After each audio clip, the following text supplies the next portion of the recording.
जब उसने नक्श को ब्रांड न्यू स्पोर्ट्स कार से बाहर निकलते हुए देखा। मम्मी जी केम छो, मजामा या खूब मजामा थी।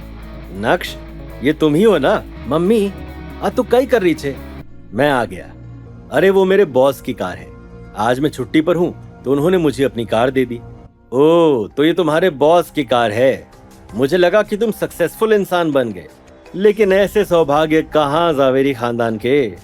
अनिका, ये तो वाकई में यूजलेस है। बी प्रैक्टिकल, इससे कुछ नहीं होने वाला। मैंने तुम्हें प्रेरक से इंट्रोड्यूस करवाया था ना, क्या वो तुम्हारे लिए सही नहीं है?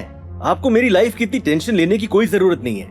मैं बच्ची नहीं हूँ। अब नक्श की जॉब लग गई है तो मैं उसे एक मौका देना चाहती हूँ जिससे वो अपने आप को और अपनी जिंदगी को बदल सके। क्या तुम वाकई में मुझे डिवोर्स नहीं देना चाहती? अभी के लिए तो नहीं। डिवोर्स दूंगी या नहीं दूंगी ये सब कुछ तुम्हारे परफॉर्मेंस पर डिपेंड करता है, अनिका ने शांत रहते हुए कहा। हालांकि डिवोर्स का नाम सुनते ही अनिका के दिल में नक्श के लिए हलचल होने लगी थी। अनिका चाहती थी कि वो नक्श को एकदम सीधा और स्पष्ट जवाब दे कि नहीं, वो उसे डिवोर्स कभी नहीं देगी। लेकिन उसने सोचा कि अगर उसने ऐसा कहा तो शायद नक्श अपने लक्ष्य से भटक जाएगा। क्या तुम्हारा यहीं बैठने का इरादा है? कमरे में नहीं चलना चाहते? ये सुनते ही नक्श एकाएक चौंक गया। लगता है बहुत दिनों से उस कमरे को किसी ने साफ नहीं किया है। जैसे ही नक्श कमरे में घुसा उसने देखा कि कमरे का तो बुरा हाल हो गया है। तुरंत ही नक्श ने कमरे का सफाई अभियान शुरू कर डाला था। दूसरी तरफ जैसे ही चित्रा अपने कमरे में घुसी और तुरंत ही प्रेरक को कॉल लगाया। चित्रा आंटी, अब आपको मुझसे क्या चाहिए? प्रेरक, तुम तो अनिका से पहले मिल चुके हो, तो बस मुझे ही जानना था कि तुम दोनों के बीच सब कुछ कैसा चल रहा है। चित्रा आंटी, मुझे लगता है कि अनिका और मिस्टर नक्श की जोड़ी स्वर्ग से बनकर आई है। मैं उन दोनों के रिश्ते को खराब नहीं करना चाहता। प्रेरक, तुम ठीक हो ना? ये तुम कैसी बातें कर रहे हो? तुम अपने आप को उस निठल्ले नक्श से कैसे कंपेयर कर सकते हो? चित्रा आंटी, अगर आपकी मुलाकात कभी मिस्टर नक्श से होती है तो उन्हें प्लीज मेरी तरफ से कहना कि मैं चाहता हूं कि वो और अनिका हमेशा एक दूसरे के साथ रहें। चलिए, मुझे थोड़ा काम है, मैं आपसे बाद में बात करता हूँ। चित्रा को कुछ भी समझ में नहीं आ रहा था कि अचानक से प्रेरक को क्या हो गया है। गुस्से में चित्रा ने अपने फोन को बेड पर फेंका ही था कि तभी घर के दरवाजे पर घंटी बजी। दरवाजा खोलते ही चित्रा ने देखा कि बाहर प्राची खड़ी थी। अरे प्राची, तुम आओ आओ। अनिका, प्राची आई है। प्राची का नाम सुनकर अनिका तुरंत ही नीचे आ गई और उसके बाद दोनों दोस्त सोफे पर बैठकर इधर उधर की बातें करने लगे। कुछ समय बाद अचानक से चित्रा ने चिल्लाते हुए कहा, नक्श, ऊपर क्या कर रहे हो? जल्दी से नीचे आओ। क्या जीजू घर पर हैं? वो आज सुबह ही आया है। अभी प्राची मन ही मन कोई बहाना ढूंढ ही रही थी जिससे वो यहां से निकल सके कि तभी नक्श के कदम सीढ़ियों से नीचे की तरफ बढ़ने लगे।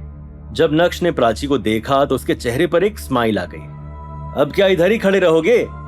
दिख नहीं रहा कि घर में मेहमान आए हैं? जल्दी से प्राची के लिए चाय बनाओ। जीजू, आपको इतनी तकलीफ करने की कोई जरूरत नहीं है, मैं घर से चाय पीकर आई हूँ। प्राची, तुम्हें आज हो क्या गया है?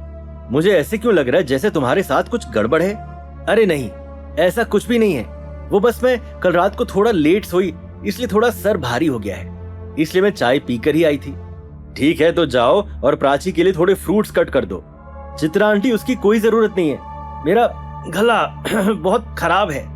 मैं एक काम तो भूल ही गई। चल अनिका, मुझे जाना होगा। अरे क्या हो गया, आज इतनी जल्दी जा रही हो? हाँ, वो मुझे अचानक से काम याद आ गया है। अगर आज वो काम नहीं किया तो आलोक फिर से गुस्सा हो जाएंगे। ठीक है, अगर तुझे कोई इंपॉर्टेंट काम है तो मैं भी तुझे नहीं रोक सकती। वैसे तू यहाँ आई कैसे? तेरी कार तो मुझे कहीं नजर नहीं आ रही। हाँ, कार सर्विस में दी है, मैं ऑटो ले लूंगी यार। तुम्हें ऑटो से जाने की कोई जरूरत नहीं है। आज नक्श अपने बॉस की कार लेकर आया है, वो तुम्हें छोड़ देगा। अरे नहीं, इसकी कोई जरूरत नहीं है, मैं ऑटो या कैब ले लूंगी।